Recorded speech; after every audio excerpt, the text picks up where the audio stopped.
I don't take painkillers. I don't even take aspirin. Yeah.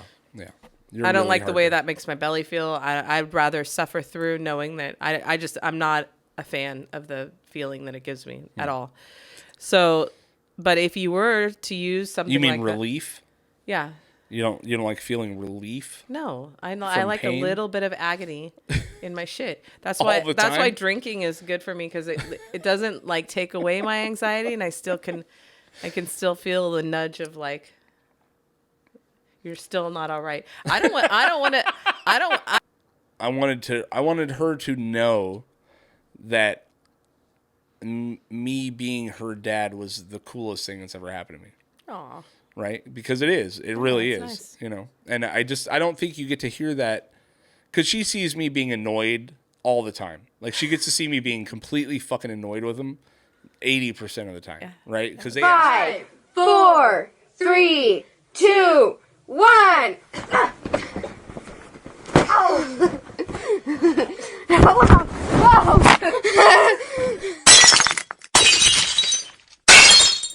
Welcome to Breaking the Bar podcast, guys. First podcast in 2024. We're coming at you live on New Year's Day. It has been quite a gauntlet.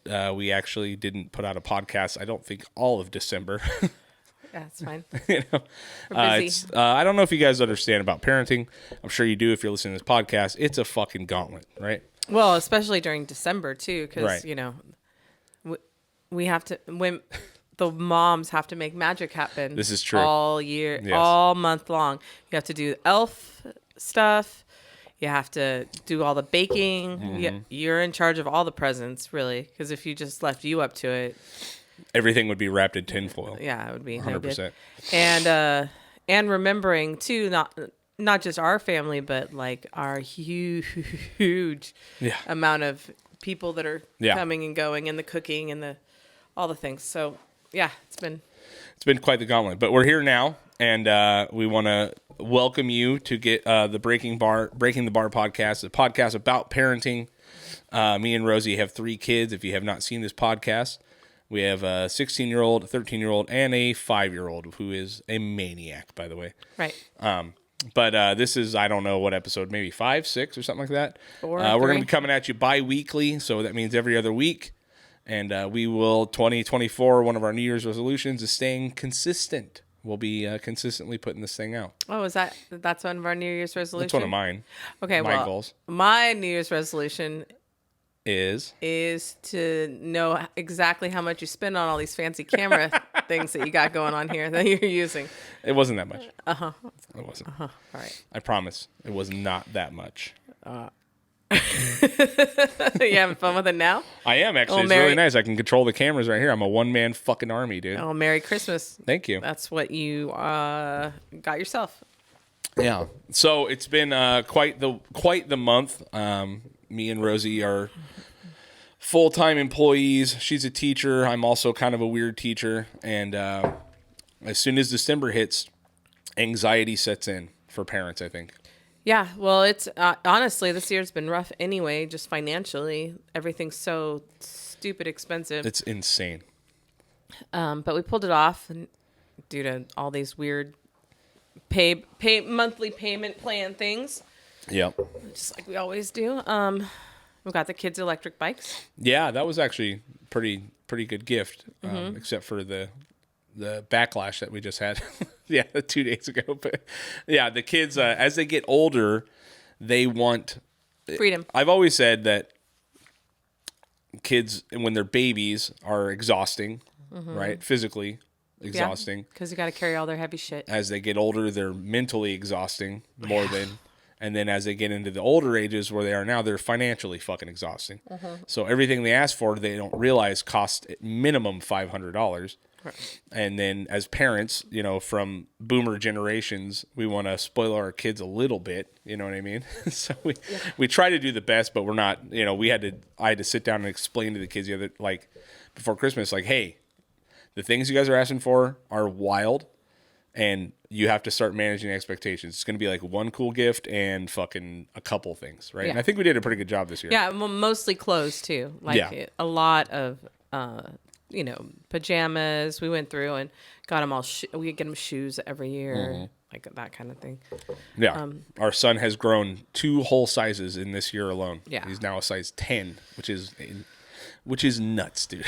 Yeah. But yeah, it's Christmas is brutal, dude. It is really, Yeah. Yeah. And with the baby too, it's hard because he's little, so the shit he wants is not that expensive. No. So he can get way more of it, and the kids see that, and they're like, "You think they care?" I don't think they care anymore. I did hear a little grumbling on the way, like, it was kind of nice to have a smaller Christmas, like a smaller Christmas. They were trying to cool about it. convince themselves to each other, but they don't see. I mean, they don't know like that those bikes cost however much they cost. Yeah, exactly. And not only that, we had to get a couple of them helmets again and locks because that shit gets stolen down here like nobody's business. So they don't see that. They just see that they didn't get to unwrap that many things. Right, which is stupid, spoiled shit, right. I guess but they're not ungrateful. No, they're not ungrateful kids, and I do like that we went light on each other this year. I do too. I think we should. Honestly, I think we should kind of go light on each other. Yeah. We should. Is that what you said? Right before you told me you wanted a $400 grill? Uh-huh. Oh, yeah. Well, it's just something I'd like, but yeah. Also, someone's getting a tattoo, so. Yeah, you just got one. I know. Yeah. It's your turn now. Oh, so that was your Christmas present. Well, listen, yeah, that's fine. Which will be awesome, by the way. I'm sure it will be. So yeah, Christmas is done. We finally got through that. It was actually a really nice Christmas. No drama. Quiet. No nothing, right? We had a good time with family, and it was all good. And then we got through New Year's. Yeah, and honestly, it was kind of nice. Not nice, but we were all sick the week before Christmas, way before. So we got all that kind of stuff out of the way. I'm guessing we had the vid again. You think we had it? I honestly never get headaches. Yeah. Never, ever, You were ever. down. You were down. And that week, I was like, I have a fucking headache. And it hurt. It didn't hurt to breathe, but like every time I talked, I felt like the wind was taking, like it took a minute to get my breath back just to say something. It took energy out. Yeah. And we were all fucking, everyone got it, dude. That's how crazy. I felt the last 2 times I had COVID. So I'm assuming it was probably had it. This third time was the charm. Yeah. Hopefully. I mean, and vaccinated. Just in case anyone's curious, but it doesn't seem to mean anything anymore. It does not. No one gives a shit anymore about the vaccine. Well, some people do, and God bless you, whatever. That's fine, but not my dad, me. dude. Yeah. Oh, is he all on it? Oh, yeah. I even mentioned. I'm sorry. Give me 1 second. I even mentioned that I had that we had COVID, and he was like, "What are you guys doing down there?" I was like, "Dad, All right. Yeah.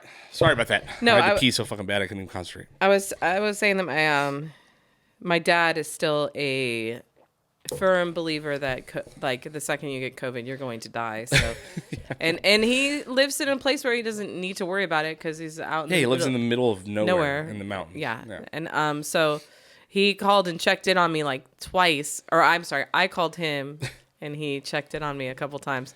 But that's nice. But he seemed worried. And I was like, Dad, this is not the first time I've had COVID. I've had it a bunch of times, and I'm vaccinated. And he's like, well, I just don't. And I was like, we have 3 kids in 3 different schools. Yeah, it's I'm nuts. around public all day long. The students I have are very in your face, handsy with their fluids. So I don't know what to tell you. Yeah. It hit us all. Everyone got it. Right. Even I got it down. I was down for a day, full day. That was pretty rough. Yeah. But so it probably was COVID, but who cares? You get it. Well, it doesn't matter anymore. Every October through fucking November, everyone gets sick. I feel like it's October through February almost. Is it? Yeah, because last year, remember, we were in Hawaii and we were sick October through January. We got COVID. That's right. In January. Yeah. Right when I went back to work. Yeah, it just happens, man. You're exposed to all sorts of germs and crap, but kids. Yeah, we got through it. Yep. Everyone's doing okay now, except for the a couple things bit us in the ass with Christmas here, right? Mm-hmm. mainly being our daughter. But so our daughter is an artist. She loves to draw. She has expressed interest many times in wanting to be a tattoo artist, right? Well, and she draws on her arm these prolific, like very detailed, bugs that you stretch out turns into a lady skull. Like it's a lot. She's got real talent for art, right? So she tells us that she wants to be a tattoo artist, and I'm like, cool, dude. Like, I go on Amazon and I look, and there's a surprising amount of like tattoo supplies because the world is now teach yourself. Don't fucking do an apprenticeship. Don't do all. There's a whole conversation with the do-it-yourself tattoo generation. So, which is something I'm completely against, but I want to encourage her being an artist, right? So I order this thing and I look at it, and it looks like a whole tattoo kit with a bunch of inks and shit. And I looked at it and it looked like a pin, like pins. It's called a pin. It's called tattoo pin. It's called a tattoo pin, right? So being novices that we are, we thought that meant like it's like ink pin. Yeah, like it's practice for those people who are going to practice. Yeah. And she even asked me, she's all, "Hey, so can I tattoo myself with this?" And I was like, "Yeah, of course. That's what it's for, practice. It's just a practice." Totally. She's like, "Are you sure?" And I was like, yeah. And then we look at it, and I look at it, and it is a legit tattoo gun. It's a legit fucking tattoo gun. Right, with actual fucking like needles and everything, right? So I'm like, fuck, man. Not one part of me wanted to get my 15-year-old a real legit tattoo gun, but it came with some fake skin and stuff like that. Well, especially a child who is super secretive and cuts her own hair all day long. How long would we know before she had a tattoo? Honestly, she has a million fucking cousins. They're probably asking her in line, hitting her up. Yeah. To give them tattoos. So that was a whole thing on Christmas. She opens it up and I'm like, fuck, dude. I just got my 15-year-old daughter a legit fucking tattoo gun. Yeah, that's very irresponsible. But I do think that we have been very clear about, look, if you get caught fucking around, because there's a lot of things with tattoos, bloodborne pathogens. You got, you're dealing with blood, you're dealing, that kind of shit. You have to know what you're doing. And she's very receptive to it. And she said, I'm never going to do that to myself or anyone else. But she has been practicing on her skin, and it looks pretty good. Well, on the fake skin. And I'm not saying that this is how God helped us, but she also just broke her wrist. Right. So now she can't tattoo anyone. She can't do so nothing. for 6 weeks we've got a reprieve. She can't even write her own name. Dude, I felt so bad for her. So we got these e-bikes, right? And I was going to tell her, because she takes the city bus to school. It's a whole fucking thing, right? And I was like, look, now you got this e-bike. You can take the bike to school. You'll get to school in like 20 minutes. Easy. You know what I mean? You can hop on it in the morning. So I decide a couple days after Christmas, hey, let's hop on. I'll show you the path to take so you stay off all the main streets and shit, and you can totally get there easy. So about halfway there, man, I'm riding in front of her, and I hear just a swap, whack, and she hits the ground, dude, like so hard, right? And I turn around, and I'm like, oh, fuck, and she slipped in some mud because it rained. And I was like, God damn, it looked like it hurt. She scratched up her bars and shit, It looked like it hurt, honestly. Oh, and her legs are totally her legs are all bruised up and shit. So, she jumps up, and I'm like, dude, are you all right? She's like, yeah, I'm okay. I'm like, you want to turn around? She's like, no, we're good. So we ride all the way to her school.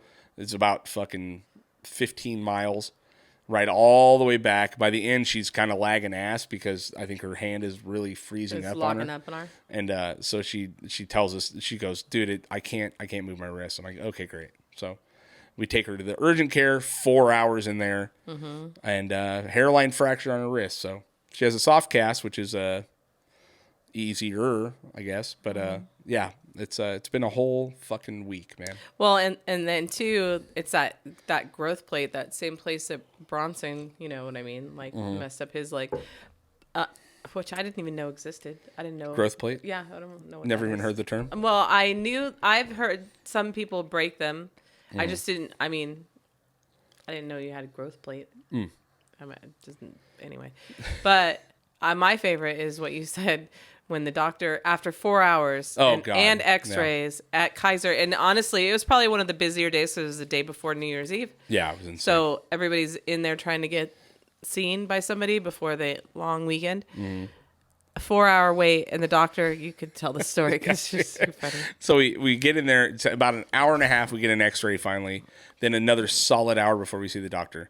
Now I have a 3-hour max that I start to get like, at that point, 3 hours of waiting, I'm starting to get kind of shitty. Like, I'm not being mean or nothing, but I'm like, fuck, dude, I'm like, how much longer, right? So about 3 hours in, we finally get to see the doctor. And we sit down with her, and she's a really nice lady. Obviously, stressed, overworked. They're just in and out, trying to get people in and out, right? Because it's the most packed I've ever seen it. And she goes, well, okay, tell me what happened with your arm, about your accident. And Sal goes, okay, so my dad got us e-bikes for Christmas. It starts from the fucking beginning, right? Into this whole fucking I ride story. the public city bus. So I ride the public bus to school, so my dad was going to take me out of the... And she just fucking starts going off, and the doctor's like, okay, fuck. And I'm like, hey. She wants to hear about the accident. That's it. That's all she wants to... You know, and the doctor was super sweet. She was really nice. But, you know, Scout went into a whole fucking diatribe. Like, she was going to tell from the beginning, like, what happened from Christmas on. I was like, So they've been sitting there. I practiced on it. Yeah, and she's like, and I'm like, you gotta get through this, man. We're trying to get the fuck out of here, you know? Yeah. But she's fine. You know, she's doing good, so. But, yeah, broken wrist, man. Yeah. Have you ever broken a bone? My tailbone. You broke your tailbone? I broke it that night that our friend Ricky Madrid saved my life in the bar. Oh, yeah? During one of your shows. Really? Yeah. Remember I got shoved down by those guys that were in a fight next to me? I have a unique, and this is not the first time this has happened. This is like the 5th time. This is not the tailbone thing, but I don't know. But in the bar scene, I am always the girl that's standing, not facing the fight that's happening. Behind you? Right behind me. There'll be like 2 guys like literally coming to blows, and I'm like, yeah. Oh, hey, what's up? Like not even Yeah. aware of what's happening. And that happened. The guy bumped into me, and he knocked me down, and I got hurt. And I looked around for you because you know you're big, and it was a punk rock show, and our good friend Ricky Madrid got that guy thrown out of the bar. And if you know Ricky Madrid, God bless you. He's a maniac. He's a maniac, but he's not who you would think of as being a bouncer at a bar. Right. But he's fiery. Oh, he is fiery. He'll be fiery, dude. Yeah. He'll protect Rosie. Oh, I heard him say, "You knocked down my friend Rosie. Get out of this bar right now." But you think that broke your tailbone? Yeah, because it hurt for weeks after that, and I I had didn't done know it before.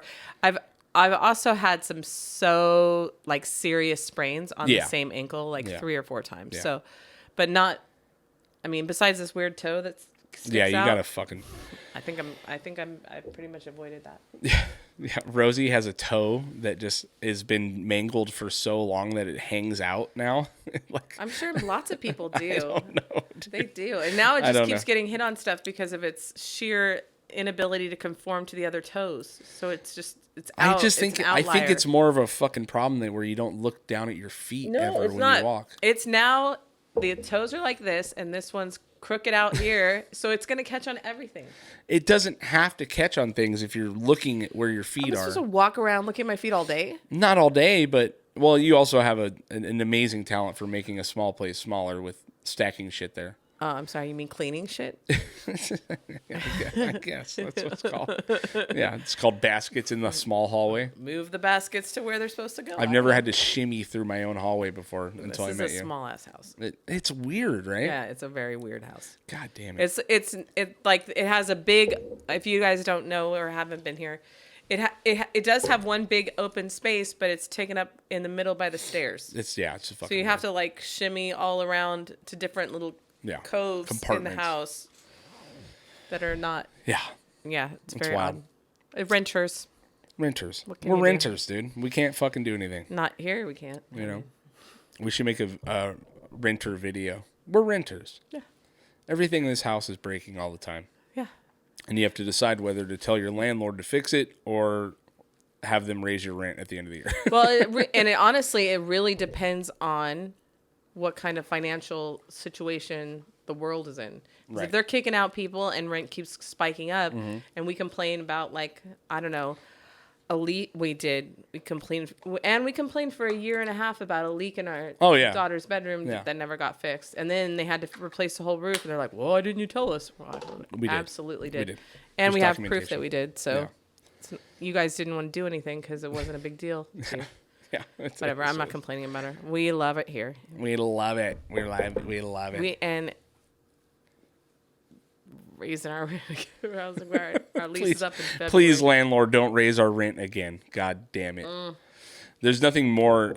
We finally had our landlord for the first time, the actual owner, come into the house, and we've been here for 4 fucking years now, right? Yeah. And man, that was nerve wracking. I know. I tried to charm the shit out of her, dude. Really? I did, yeah, of course. I turned it on. Good. Yeah. But whatever. You got to do that sometimes. All right, so let's get into some parenting things. I did. I wrote some notes here. See. I wrote growth plates, check. Tattoo gun present, check. That's a nightmare. You in the morning. What about me in the morning? You are the loudest fucking thing I've ever heard. You can't even just like wake up normal ever. You're like a bear that's coming out of hibernation every morning. It's like, what do you mean? With my extended stretching? Is that what you're talking about? Yeah, but it's got to be vocal stretching too. It's a man thing for sure. But if you want other people to be asleep still, I don't want anyone in this house to be asleep when I wake up. But you work early sometimes, and I have weeks off. Yeah. Well, I don't know. It's something that it's all men. All men do this. I don't know what it is true. There's for sure. They all stretch like that? 100%. Okay. Yeah. If you're in bed and you decide to start stretching, noises are coming out of your mouth, dude. And I make loud ones. Always. Because it's much more gratifying. Mm-hmm. You're getting rid of the weird sleep energy. You're fucking... It's like... It makes a stretch. It's like when you take a shit and clean your ears at the same time. I know. Which is incredible. It's the best feeling ever. If you've ever cleaned your ears... I'm not doing that. ...and taken a shit at the same time, it's amazing. But when I stretch in the morning, I want everyone to know that I'm doing it. Well, everyone And does. it's also an announcement that I'm alive and I'm coming downstairs. And hopefully there's some coffee made. That's not winter blend, by the way. That doesn't have cinnamon in it. God damn, that's the worst. So it's the worst fucking coffee. Really? It doesn't bother me at all. I hate it. Yeah, you hate any flavored coffee. I don't like any. I just want my coffee with a little creamer, a little sugar. That's it. A little sugar? With 2 scoops. You have a very specific way you like your coffee in the morning. If it's not... Yeah. You'll hear about it. We'll be married for how long have we been together? 18 fucking years? Oh, shit. Yeah. Almost 19. Almost 19 years. And you still don't know my coffee. I know your coffee. You just don't give a shit? Is that what it is? What do you want me to do? Make sure we have the same exact... Your coffee's made exactly the same? I go the extra mile for you every time I make a cup of coffee. Well, then I hate to tell you this. I can't taste the fucking difference. Really? Nope. You're an uncultured swine. Nope. You are uncultured. Every morning it tastes the same to me. No matter what? I mean, I'd prefer creamer to like some fucking... almond milk or some bullshit, or even like those flavored creamers are stupid. Those are gross, I don't like that. That's gross. Either. If you're a flavored creamer person, yuck. But no, I don't. That's a utility necessity item for me, and it just goes right down the hatch. Really? Yeah. Wow. I don't savor it. Huh. I savor that time in the morning, though, when we're watching the news. That's like one of my favorite times without kids. It is really. It's just the most peaceful moment. Yeah. It is the most peaceful shit. But we have our kids have never fucking slept in one time in their lives. Our kids have never slept demanding shit. Scout is now, and King does a little bit. But yeah. Bronson is, as soon as you get out of bed, he's like, "What's up, dude?" I know. And then the cat, too, follow me into the bathroom every morning. Into just the bathroom? looking at me. Stupid cat. Yeah. Well, I make noises when I stretch. I think every man on earth does. Every man. I don't know how many men you've been with. 4,000. Really, like real men. You've dated a bunch of fucking beta cucks before me for 900 sure. real 960 men. Yeah. 960 real men. None of them you've ever noticed have done a loud stretch in the morning. No, I don't know. Probably they have. I don't. You didn't notice? Nope. When did you notice it with me? It's been getting louder and louder. It's getting progressively louder and louder. And I don't know if your hearing's going or anything too, but it is. Yeah. You're loud throughout the house. Am I? Oh yeah. Like if you were trying to sneak a phone call, there would be no sneaking. You would know exactly. It'd be hard to cheat on you on a phone call in this house. Yeah. But what's crazy is that you call everyone like man, even your mom. I've heard you call your mom like, "Hey, man," and like, "Oh, he's totally talking to his mom." I know he called her dude 3 times. Like so, it's California, man. Okay, yeah, that's what you have to do. But yeah, I'm a loud stretcher, man. That's what happens. It's as a man, you make your presence known. You get all the things out, the aches, the pains. You sleep. I'm sleeping in a fucking corner of my own bed because I have a 5-year-old that's bicycle kicking me all night, which we should not have in our bed, by the way. Actually, that's a really good topic. All right. How fucking old is too old for a kid to sleep in our bed? Honestly, it's Bronson's age. He is too old. He's too old. Fucked up. Yeah, no, not we. Okay, well, King wasn't in our bed at that age. No. He was in. I've seen pictures. He and Scout had like a little bed that they shared. Yeah, because they were really close in age. Right. Right, and so they would cuddle up together. They had their own cuddle puddle. But Bronson is fucking too old to be in our bed. I know. I get it. And I put him in his bed. Yep. And then what? Sometimes he just wants to lay with mommy. It's not laying. It's not laying. Know, he's not. There's not one part of him that lays. I know, because he'll wake up and he's going to be a loud stretcher for sure. Put your face in my face. Even if I'm like turned over the corner, he'll lay on this side and he's like, I just need to be right here in your breathing space. Yeah. Yeah.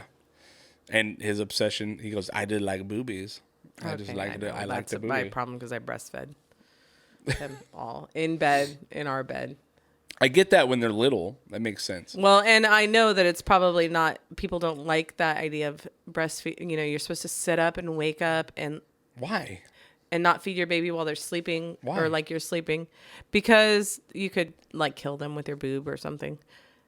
But the truth is, I'm not breastfeeding anymore, of course. Yeah. But I've had 3 that's never happened. I'm always hyper aware of where they are when I'm sleeping. I don't see how any mom. It happens. Has it happened? Especially if you think about it too, like especially if you're like had a cesarean, like I had with our kids, I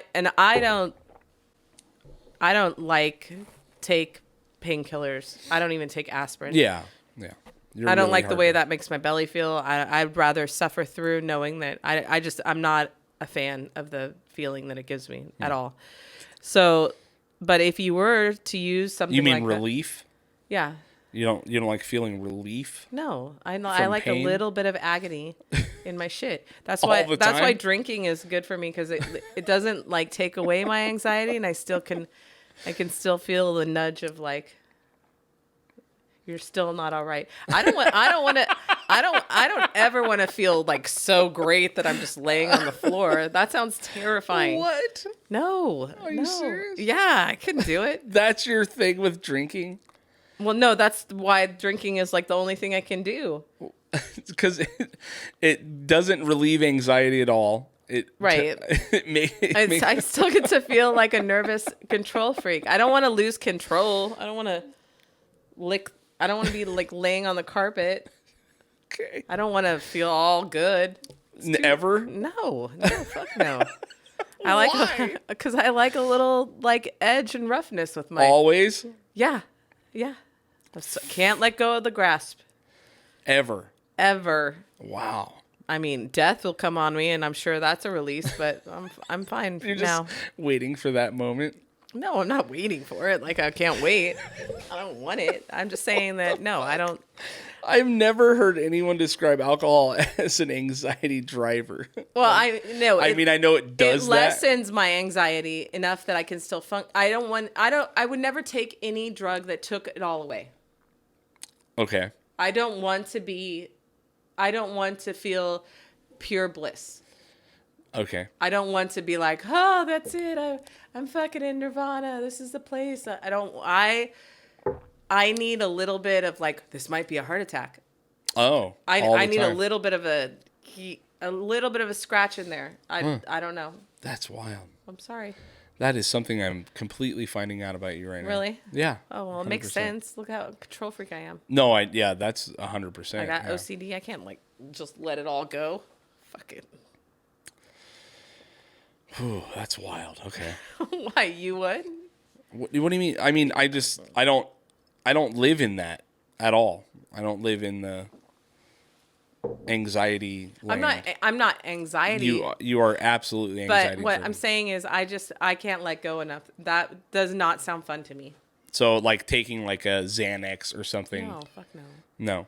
No. Is it because you feel like you want to be aware at all times?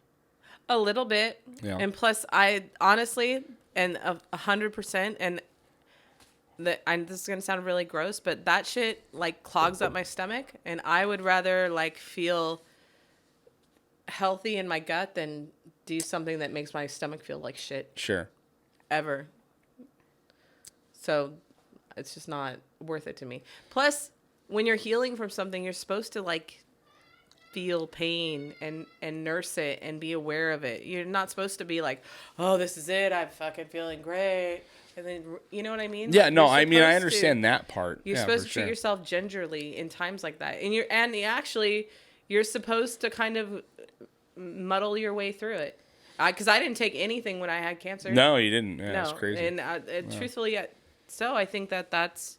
I think at one point the doctor was like fucking shocked at how little medication you were on. Well, and honestly, and to be quite honest, at a point when they're pumping you full of like hours of medication that horrendous medication. Is like bad, you get your body... Here, pull that a little closer to you, babe.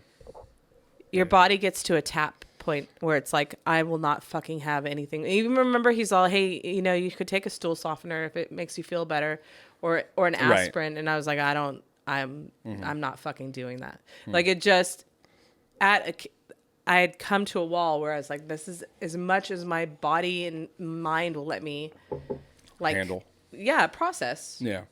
I'm already processing stuff mentally. I can deal with my body processing it physically, but I'm not going to numb my brain so that my body can deal with it. Because they're one and the same. Yeah. I mean, I totally get you on the big shit, but but all the other things that you would need a complete like bliss out for. Those are I don't want to. Why would I waste it on a little shit? What daily bliss anxiety. Out moment have you ever had? Well, I had 3 kids. I had blissed out moments where I felt like super loved, but a lot of that comes with like I'm not super high. Right. Right? Yeah.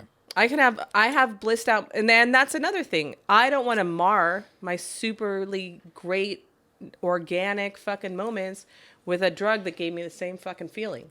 Right. That seems to me like I don't want to mix the two. I'd rather have it organically. I'd rather earn that shit. Yeah. Than just because it doesn't mean anything, right? It just becomes all the same. Yeah, like you're talking about taking like antidepressants or any like of. I'm talking about taking anything that would just like put you in a state of like. Yeah, but aspirin doesn't. Well, I know, but I'm like aspirin doesn't do gateway that. Drug. It's not a gateway drug, dude. It's not. I don't need it. I don't. You have need it every headaches. once in a while. Yeah, and I'm not against taking a little bit, but again, if I ever do need one, it fucking works because I never take that shit. Well, yeah, I mean, I don't take pills either, really that much, I only have to take one, and I'm like, oh, all right. Yeah, fucking headache went away. Cuts the edge off, but unless it's COVID. And it's fucking here to stay. Yeah, but you just go to sleep. That's your whole thing. Yeah, that's true too. My body puts you put yourself to bed, dude. I've never seen anyone put themselves straight to fucking bed like that. It's crazy. If it hurts, why stay awake? I don't know. I just, for me, I sleep if I have to, but I can't. That's actually, and I'm sure you can look it up, and I have before. Mm-hmm. That's your body's like processing healing time. Yeah, sleep is, yeah. And that's why you need sleep and rest. So my body is just naturally going into a biorhythm. Fucking, sometimes it needs a little force. Yeah. Yeah, that's wild. I don't know. Well, especially I guess if you tie it in with the drinking. Well, drinking I can manage and control, and I don't have to be like, it's still itchy a little bit. You know what I mean? It's not like it's ever too like. I guess, yeah, unless you get too drunk and then then you kick your shoes off and you talk in Spanish, which you haven't done in a long time. By the way. Thank you. This year you might have been on the verge last night, but you put yourself to bed. No. No. I spaced out. Or I spaced them out pretty consistently. I only had one shot of hard alcohol. The rest was just beer and champagne. You had a shot? I did take a shot. Ooh, really? Of Jameson. With the girls. Yeah, New Year's changes so much when you have kids, man. I know. It's wild. So like, we used to hang out and do the thing and go to a bar and do the whole... And now I couldn't... We actually did go to a bar... Which was, it was like the moment we realized that we're old people. Oh, yeah. There's an Irish bar here called Dargan's, and they do a 4:00 ball drop, 4 p.m. For Ireland. Because they're on Irish time. And it was fucking awesome. We met my mom down there, had a couple drinks. And then literally they did their celebration at 4 p.m. Mm-hmm. And then me and Rosie were fucking out and home. And then we went to a friend's house and hung out till about 10 o'clock or something.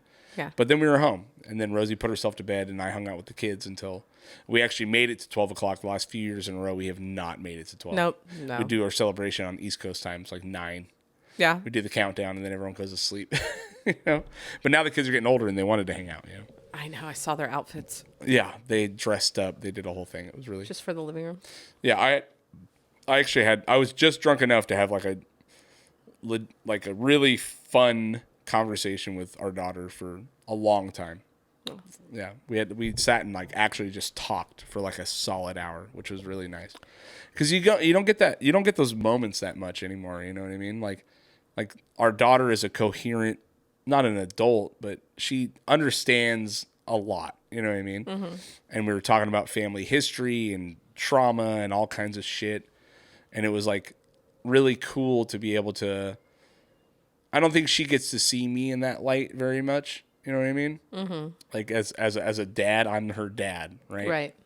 And she harasses me about being a fucking ignorant and all these things all the time, right. You know, which she knows I'm not. But you know, she thinks it's really funny to harass me about that stuff. But it was really nice to actually open up and have like a legit conversation about like how I grew up, how what I went through and experienced was the catalyst for me wanting to raise my kids in a different way. Right. You know what I mean? Because I told her the other, you know, I was like, she asked if I was excited when I found out I was having her, right? Oh. And I was like, I was so fucking, I mean, I was scared, but I was excited, you know, because I always wanted to be a dad. I knew it always in my life that I wanted to be a dad. Well, and part of that too is that honestly, and I hate to generalize, but you and I are both the oldest siblings of a bunch of siblings. Yeah. And even in school and stuff, like people ask me like, "Oh, you work with kids," and I was like, I can't remember a time that I didn't have a kid in my hand and one on my hip. Mm-hmm. Like I can't remember a time when I wasn't like with children at all. Like my dad would, and it's 80s, so it was different back then. Completely different world. If you're watching Dad, I don't know how he got back on Facebook after all that stuff about Trump, but they would leave for like 10 hours. And they would leave me and my sister and my brother and sister, who were very young. They were 10 years younger than me, 12 years younger than me. And they'd leave for 12 hours in the middle of Mount Shasta. We had a bear behind our creek that we were not supposed to go past a certain point, or that bear would like totally come up on you. Yeah. And we had, there was no cell phones back then. Oh yeah. There was nothing. And honestly, to this day, I remember, and if my stepmom's listening, Karen, I'm sorry. That one time my parents are gone. And we're in the backwoods of Mount Shasta at this time. We're on an old stage road, which there's basically just cabins there for people who are like, but my parents lived in this one bedroom one. And I was playing Flybaby, you know, when you kick up the kids on your foot and you like hold their shoulders and you like wiggle them. Okay, it's just like a superhero game where you put the baby on. Oh, like Superman? Yeah. Got it. Okay.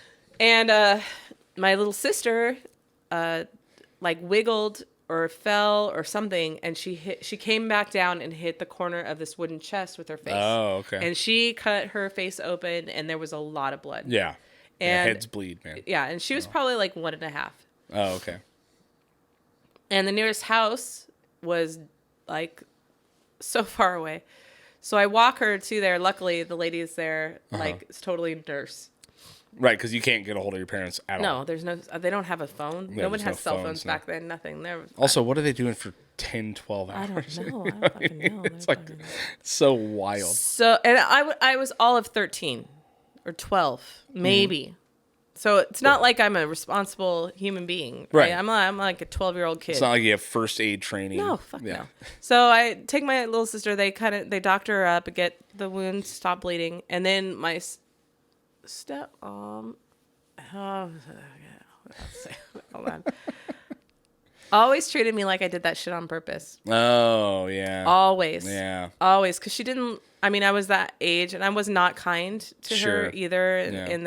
She was not that much older than me at the time. So she always kind of treated me like I did that shit on purpose, and I didn't. Hands down, I was like a devastating moment. Like, it really impacted my life. Yeah. But when our daughter reached 12 or 13, I thought, would I leave this child in the care of a 1-year-old for 8 to 10 hours with no cell phone? And the answer is no, I fucking wouldn't, because that's super irresponsible. Yeah. But that shit was like common.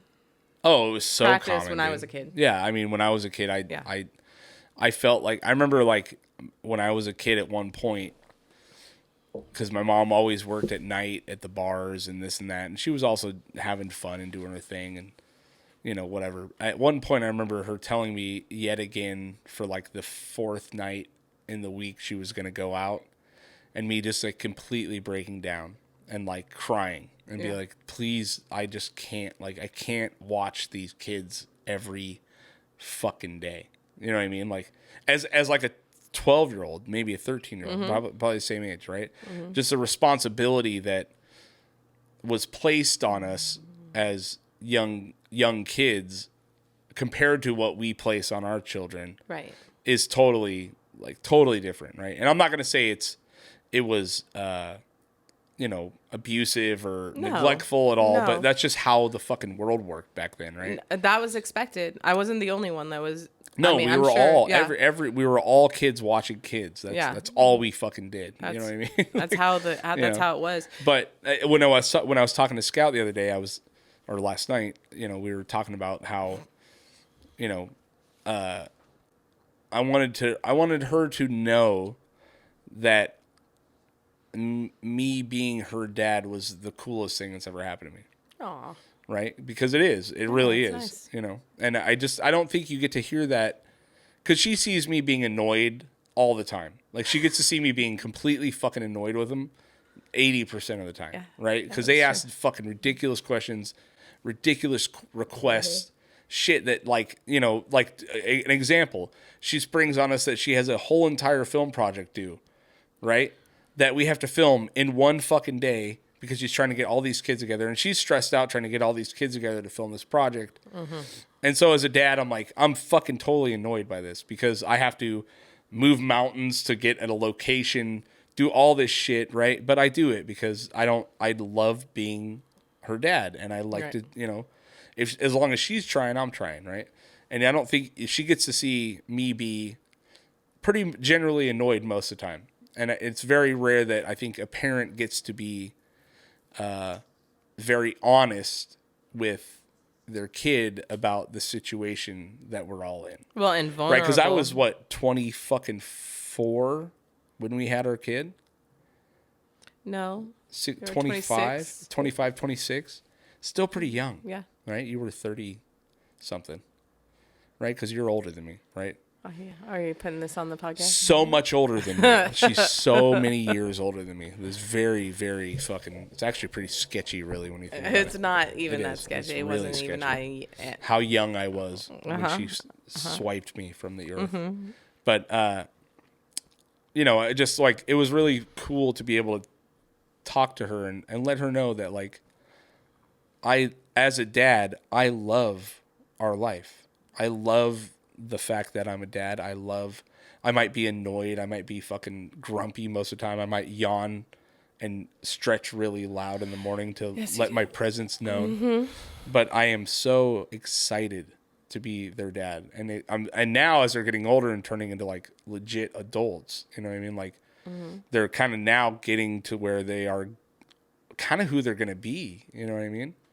Which is kind of wild. Well, they're remembering it more too. These are the moments that they're gonna like look back and like have, because the foundation is so like built in those early times, right? But it's not like set. Whereas like the things that you bring forth that you really feel strongly about start to click in that junior high.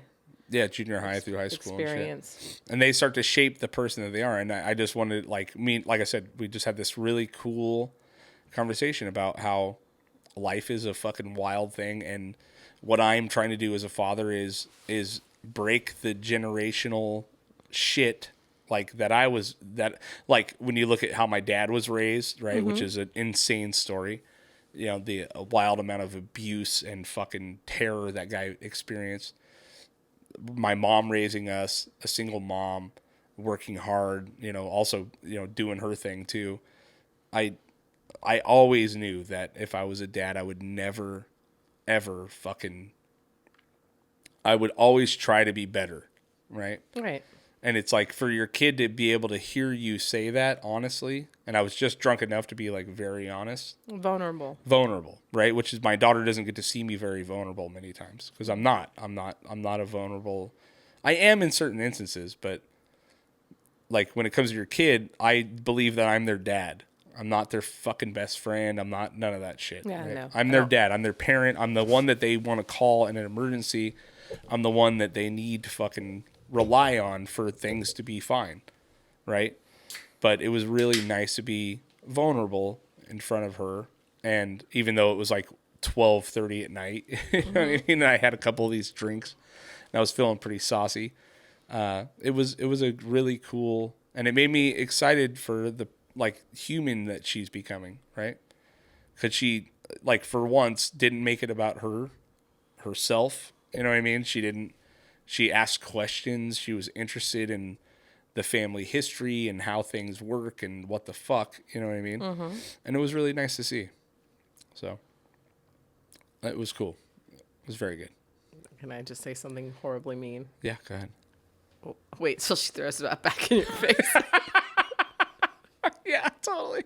Oh, she will. Yeah. How long is that going to take? You were drunk and you told me you totally told me that blah blah blah, and this is why you're not listening to me because of your trauma. Yeah, 100%. I'm sure it's ammo eventually, but I don't know. As they get older, like even our son, the 13-year-old, is becoming a little man, dude. It's like he has done a whole entire change like this year. Yeah. He is absolutely in puberty. He's totally hitting his little stride. He's doing really good in like jiu-jitsu and stuff like that, and I think that's like a really killer challenge. Honestly, he's a neat kid. He's a neat kid in the way he is with people. Right. Yeah, he understands people. Yeah, he's very... in a way that I don't think any of our kids understand. I didn't realize. Your mom told me that every single day. Right. He's in 8th grade. Right. And he gets a ride from with his cousins who are cool. Right, his cousins are cool. Yeah. They're little blondies. They got the half tops and the outfits. Yeah, they have they're all like 7th, 8th grade. King is not rolling cool. No. He doesn't seem to know where that fucking pegs. That line is. Yeah, he's not concerned about how he's dressed. Not a bit. Yeah, or girls or clean any of that shit. or anything. Yeah. So, but he walks up to his grandma's window every single day and lets her touch his cheek and pinch it. Right. As a goodbye. Right. Probably because she gets some butter toast and popcorn every morning for breakfast. Yeah. I know. Totally. I was like, why do you care that I feed you breakfast? He's like, I got it. Grandma's got it. Like one time I came back and had to drop off something later because he forgot his underwear, shoes, or some shit that was really important. Totally. Yeah. And I saw him walking out with a big old bag of like chip, all the things he likes. Yeah, because grandma spoils him. Yeah, right. good. That's. But he's just such a sweetheart, dude. Yeah. But he's also like at jiu-jitsu, he's rolling with adults now. We go to jiu-jitsu, like, you know, we've been going together the last couple times, and he is fucking going for it, right?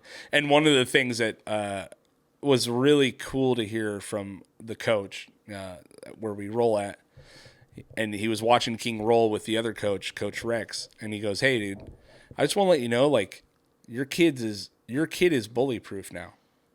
Like, watching him move and watching him fucking do the thing, the little shit that he does now."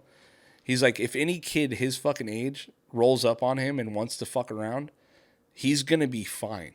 And that was like a really cool, like, confidence, because I told King that, you know, and it was such a cool confidence builder because as a teenager, as a kid, like, I remember being so scared of people wanting to beat me up, right? I grew up like a white kid in an all Mexican neighborhood. I got jumped into a gang like 7 times, you know what I mean? Where I didn't want to participate in the jumping in, you know, and I fucking fought for my life. That's the only thing that changed for me was that I got really fucking mean. I got really like, I was so much like King in the fact that I was a nice kid and I wanted everything to be fine all the time. And then like after a certain amount of fucking times getting like in these situations where they're scary, dude. You know, these kids are they're trying to play with you, but they're not playing, you know, because I'm a chunky fucking white kid in an all Mexican neighborhood and they're trying to beat my ass. And the thing that changed was that I got mean as fuck, you know, and I don't want that for him. I don't want that for him at all because I have, at this point, you know, I have a million years of just built up anger and anxiety over situations like that, right? And it's so nice to be able to see King in that situation where if something does happen, he'll be able to take a kid to the fucking ground, mount him, and choke him, and hold him until it's done. Right. Right? Which was like such a cool thing to like see. And honestly, for him, and first of all, I'm not going to because kids are different now. Right. They're not the same as the kids that were. It doesn't feel like it. Right? They are. They're not. They're not the same. They're not the same. They're not. It's the bullying. Like, and I know you were laughing because you saw a picture in my yearbook where somebody was like holding up somebody by the shirt collar, and that was something that everybody thought was funny. Right. I don't think kids think that shit's funny anymore, and I think the underdog is the winner. I think as a far lot as of times, the story goes with children. Also, and I'm glad King has the physical dexterity to help him handle himself. But the truth is, he has the emotional dexterity to really navigate situations that are difficult. 100%. Yeah. Except if someone were to try and kidnap him that was older. Please don't kidnap King because he'd probably jump right in your car. But if you were an adult, I'm sure you could figure out a way. But for kids, he navigates people very well. Very well. Yeah, that's his superpower. Yeah. Yeah, which is really nice. It's a great thing to have. But you are always going to run into one kid that doesn't give a shit. There's always that. There's always like the bullying is. It's a different world of bullying now because it's cyber, it's online, it follows you home. There's fucking, you know, it's really easy to get someone's number and text some fucked up shit and say mean shit to you, you know, and you don't get to like get away from it. But also in the same aspect, it's not like it was when I was a kid where I'm not a kid anymore, but I don't think King walks around being afraid that someone's going to beat him up. I hope not. You know what I mean? And that's how I completely fucking grew up. Like there was people that will literally beat you up, like just because you're in the wrong fucking spot, right? But yeah, so the bullying is different now, but for him to be able to manage it, like with how he is with people, right? You know, you don't meet someone that doesn't like the fucking kid, you know, right. Most of the time. And if they don't, they're a kid, like he had the kid that was fucking with him, right? But that's going to happen. right? Right. So for him to be prepared for those situations where there is no talking your way out of it, or situation Scout gets him into. Yeah, possibly, but I don't. I mean, I don't think it's like it's not going to be like what my sister would fucking do to me. I know. You know what I mean? She'd get me in a situation where I'm like, fuck, dude. I know. I've seen this is a fucking nightmare, you know. But I just for him to have the physical skill, and I think it's so important for every kid to have some sort of martial arts training or something, you know, where they can handle themselves in a situation that's bad, right? But yeah, it's just really wild to see him like turning into people, you know. And then there's Bronson, who is out of his fucking mind. Yeah, he's crazy, dude. I think last night we were at a party with our really close friends, dude, and we always tell our friends like Bronson is a maniac, and they got to see it like totally firsthand last night. And he's not a bad kid; he's just a fucking maniac, right? Yeah, he's Park Ranger Bronson. It's fucking, which I don't know. Have we talked about Park Ranger Bronson? I talked about it. Yeah, we did. So he's still Park Ranger Bronson. Dinosaurs, Hot Wheels, Transformers. That's his shit, dude. Yeah, we took him to the Natural History Museum. Oh, dude. He knew like 80% of the names of the dinosaurs. It was pretty incredible, honestly. We're He'd walk up to something and be like, "That's a Carnosaurus." I'm like, "Bullshit." And I'd look and I was like, "That's a fucking it's a Carnosaurus." But my favorite part was the fact that he'd walk up to everyone working there. He's like, "How's it going? Park Ranger Bronson. Just letting you know I'm here. I'm fucking here to work, dude." Yeah, I'm here. And everyone that worked there was like, "Okay, dude." Like he introduced himself to like 5 different people. Yeah, it's pretty amazing. But that kid is fucking smart, man. I know every parent thinks they have a smart kid. We have probably one at this point. One that is like standout smart. Well, and you know, honestly, don't put too much into your kids when they're little. But this kid is fucking smart, dude. He has honestly, it dawned on me too, because he has like a fiddling ability. Like he will not lose a single Lego piece.